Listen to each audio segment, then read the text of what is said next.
going on, everybody? I'm on.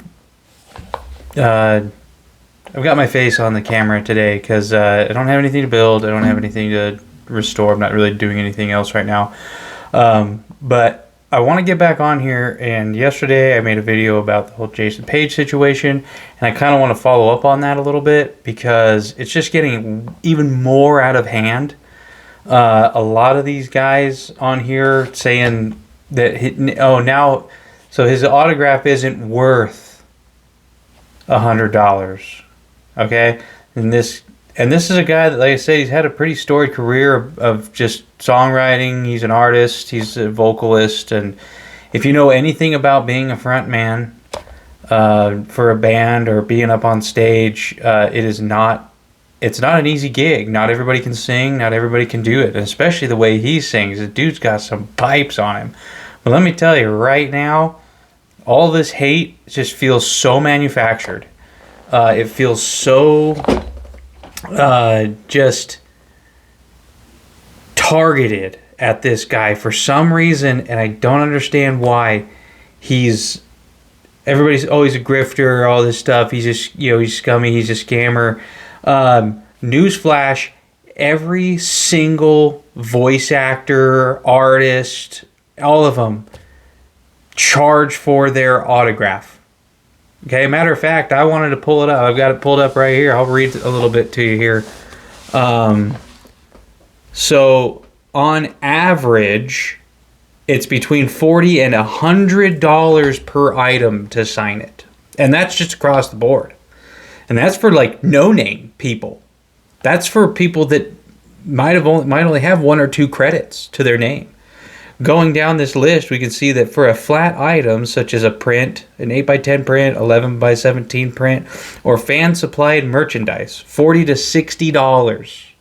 Okay, moving on to the next category, premium items such as Funko Pops, figures, trading cards, or bulky products or props. $60 to $100+.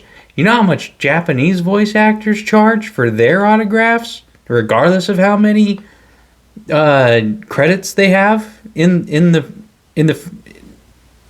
field?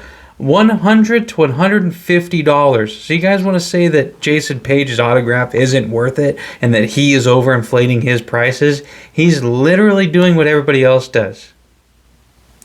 Let's look up the voice actor for Ash Ketchum. Let's see. Hold on. Veronica Taylor. Okay.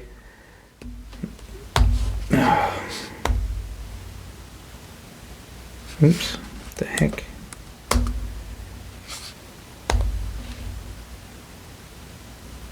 Hold on.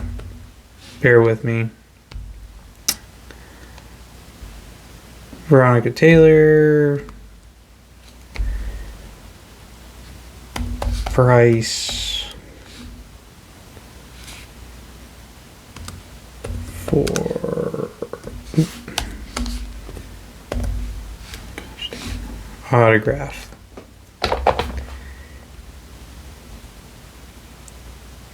For an in-person signature, she charges $40. Okay, this is all just a simple Google search, dude. Like, I'm not even trying to dig into any of this stuff. And, and then sometimes they charge too by the word if you want a quote. Going back. Come on. Let's see, going back, we've got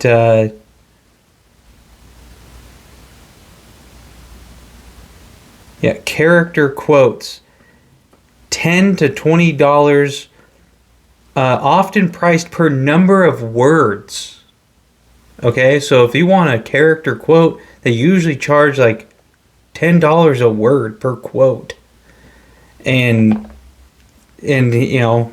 here's Jason Paige. He does have voice acting credits, and nobody acknowledges those. Again, like I said in my last video, nobody cares that he He toured with Michael Jackson. Okay, and I know that like he did like the rap part for a song for like one of for Black and White. And but Michael Jackson didn't just grab anybody off the street to tour with him. Like, who are we kidding, dude? Michael Jackson picked the greatest talents in the world to perform with him, next to him, for him, or for them. I mean, Michael Jackson wouldn't just tour with anybody. He wouldn't just pick some rando off the street. No, he picked that guy for his talent, raw talent, okay? And anybody that thinks that that guy doesn't have talent, you guys are crazy. You guys are just, you guys are off your rocker. There's no way. Let's see.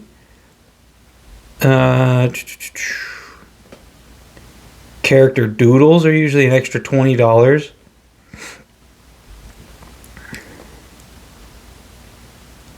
Voice actors, excuse me.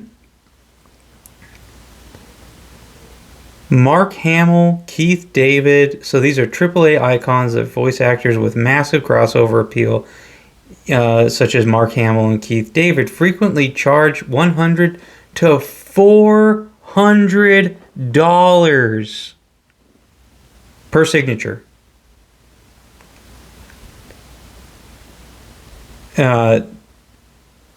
That is absurd. Mark Hamill doesn't need nobody's money.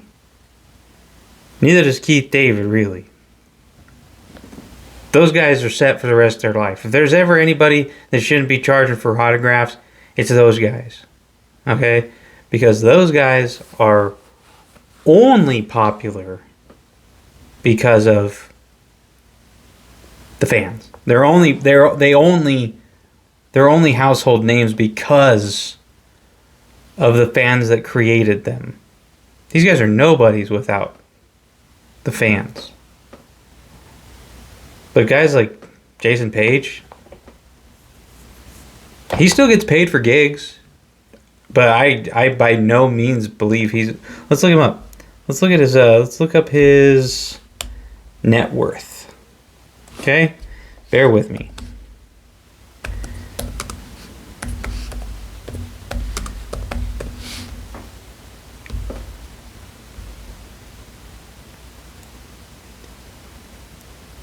Yeah, between 500,000 and 1.5 million.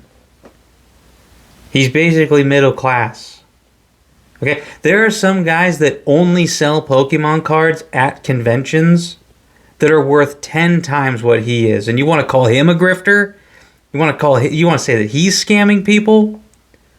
Get out of here, dude. You guys are crazy. No, this dude, he's just a regular dude that is actually talented. Actually has something backing him, and he might be worth $1 million. We got guys on Facebook making videos, we guys on YouTube making videos bragging about how their Pokemon business is worth 8 figures. Now you guys are crazy, dude. You know, I'll keep harping on this till the freaking cows come home, because I don't think that there's any reason for any of the hate. I don't think that there's any reason at all that this guy shouldn't be allowed to ask what he's asking. Again, I think he should be asking for more. Jason, if you see this, start charging $250 for autographs, dude. You're worth it. I used to be a vocalist, dude. I used to be a vocalist in a band. I can't do it anymore, because I destroyed my throat singing. I can't do it. I can still, you know, I can't get loud like I used to. But the fact that this guy's still going out there and going on stage and performing at these cons, is he doing it for himself? A little bit. Is he doing it for the fans? Absolutely. Okay, do we honestly ask yourself this question? I'll close with this, okay? Ask yourself, when you were a little kid, whoever sees this, when you were a little kid, and you heard that opening theme for Pokemon, would it have been half as impactful if it was somebody else singing it? Are we really not going to give that guy any credit and just say, oh, that's just all he's known for? That's the only thing he's known for? Is the Pokemon theme? Like that's something small? I mean, look, it started one of the biggest franchises in human history. One of the biggest global phenomenons in human history, and you're going to talk about him like he's some little footnote? Nah, you guys are crazy. You're the crazy ones here, okay? And anyway, let me know what you think in the comments. You know, give us a like, follow, subscribe, all that jazz. Anyway, I reached out to the guys that I got the Pikachu from and for the Mega Bloks, and so I'm gonna send the old one back tomorrow, and hopefully in the next week or so have its replacement, and hopefully it'll have all of its bags. Anyway, like I said, like, comment, subscribe, and we'll see you in the next video. Have a good night.